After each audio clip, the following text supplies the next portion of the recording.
ځکه روزه به راسي، یوه میاشت به روزه وي، مومنان به روزې نسي، سار چې سپېدې راوچوي، دوی به له خپلې هغې حلالې ډوډۍ هم بند وي چې په کور کې یې وه، له هغو حلالو اوبو به هم بند وي چې په کور کې وي، له خپلې حلالې منکوحې څخه به هم بند وي. تماشا مه کوئ. کله کله خو داسې هم پېښه سي، ډېر وختونه پېښېږي، سړی بیده سي، پیشلمی ځینې پاته سي، ډوډۍ نه وخوري، سار چې راویښ سي سپېدې چودلي یا په اذان راویښ سي، تږی هم یې اوبو ته شوق کېږي. دا روزه پسې روزه سي، دا ونیسي، تماشا مو ورسېږي. په دغه تنده کې یا تنده پسې ورسېږي تماشا مه، یا د ورځې په مابین کې ورکه سي، روزه تماشا مو ونیسي. په دغسې حالت کې انسان ته خپل برداشت معلومیږي، خپل طاقت ور معلومیږي، خپل توان ور معلومیږي، صبر ور معلومیږي. په دې باندې سړی پوهېږي چې یاره زه چې ټینګه اراده وکم، په ما کې برداشت شته، طاقت شته. روزه کې چې دې ځان نه یې ازمویلی، خو سړی وایي د سړي په دبلي کې که نسوار تمام سو زیاتې ټکل ویږي. سړی به مري، تماشا مو به مړ شي، که تږی سئ مري، که وږی سئ مري. روزه راله، ستا د نسوارو دبلی له جیبه ډک و، ډک دې په جیب کې و، سهار را پورته سوې، شوق دې ورته کېدی، ولاړې تماشا مو ورسېدې، یې وټاکنه ولوېد، هغه انسان. انسان ته په روزه باندې خپل برداشت و طاقت معلومیږي، او انسان کې د صبر قوت پیدا کېږي. او روزه دا درس ورکوي چې له حلالې ډوډۍ و، له حلالو اوبو و، له حلالې منکوحې څخه خو دې وقتي پرهیز و، تا ځان وکتی پرهیز دې کولی سئ. روزه چې ووته، له حرامې ډوډۍ، له حرامو اوبو، له حرامې ښځې څخه ستا د تل دپاره پرهیز ده. پلمې به نه کوې، برداشت کولی سئ چې په روزه کې دې وکئ، برداشت دې معلوم و، طاقت دې معلوم و.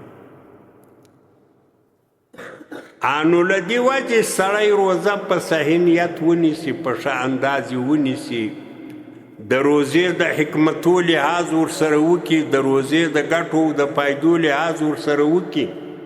سړي ته بیا دا معلومیږي چې ما له حلالو څخه یې وخت ځان ساتلی و، له حرامو خو یې بیخي ساتلی شي، برداشت کې پیدا شي. دا دویمه تسلي ده چې الله ورکړه چې لعلکم تتقون، لیکئ تتقون. درېیمه تسلي الله دا ورکوي، ایاما معدودات، دا یو څو شمار کړل سوي ورځې دي، ډېرې ورځې نه دي، ایامن ورځې دي، معدودات شمار کړل سوي. شعبان رانه ویسئ، نن یا د 25مه ده، داسې به روزه هم رانه ویسي، بله ورځ به 25مه شپږویشتمه وي. څو ورځې دي، یو دوه درې ته 150 رسېږي، ختمېږي.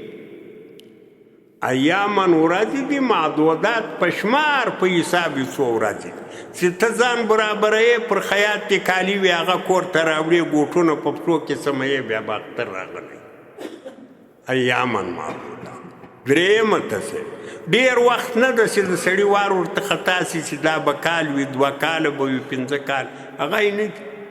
یو څو ورځې دي چې ته په خبرېږې، ورځې به تېري.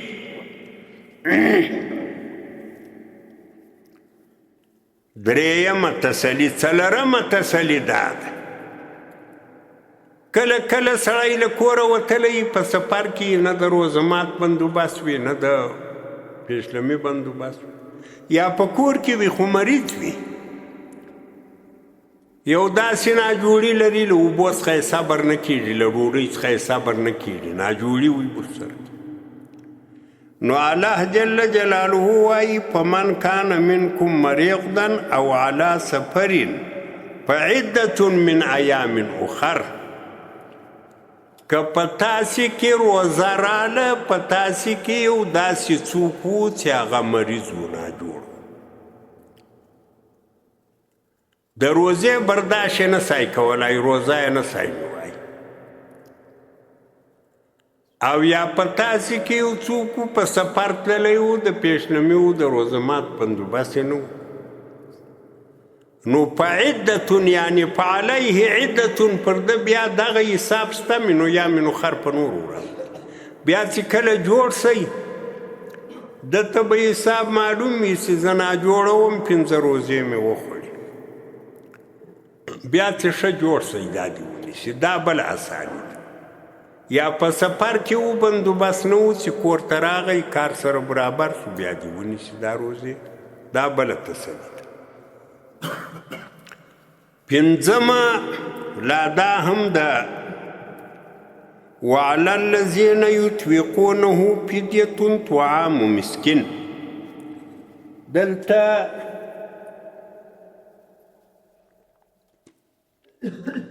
په دې آیات کریمه کې یوه معنا دا ده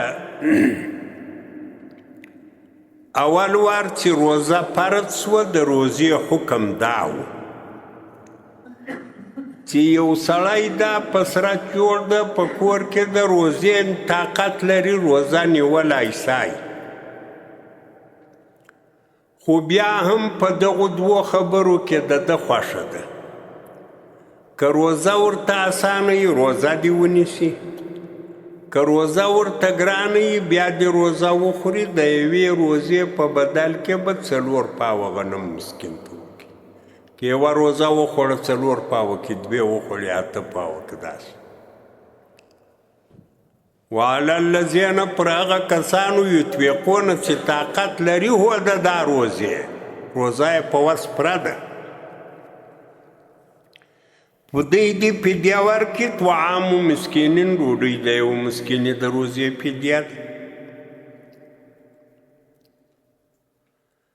د یو مسکین ډوډۍ 4 پاوه غنم دي.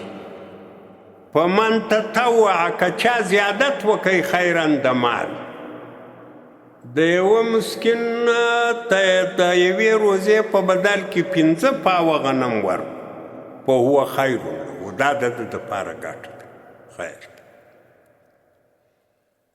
او یوه بله معنا هم د دې آیات بیانیږي، بیا تقدیر د لا ورسره کوي. وعلى الذین پر هغه کسانو لا یطیقون چې طاقت یې نه وي د دا روزې، ډېر سپین ږیری وي، د سپین ږیرتیا په وجه روزه نه سای نیوی، یا ډېر سپین سري وي، پر هغو باندې بیا فدیه ده. وان تصوموا داسې تاسې روزه ونیسئ، که چیرې په روزه و په فدیه کې اختیار هم وي، خو بیا هم تای ته روا خبرې دواړې دي. وان تصوموا چې روزه ونیسئ دا خیر لکم، تای لره ګټه ده، روزه درته ښه ده. پر فدیه ورکولو روزه درته خیر ده. ان کنتم تعلمون که ستا علم د روزې پر فوایدو د روزې پر ښېګړو باندې وي نو بیا روزه درته خیر ده.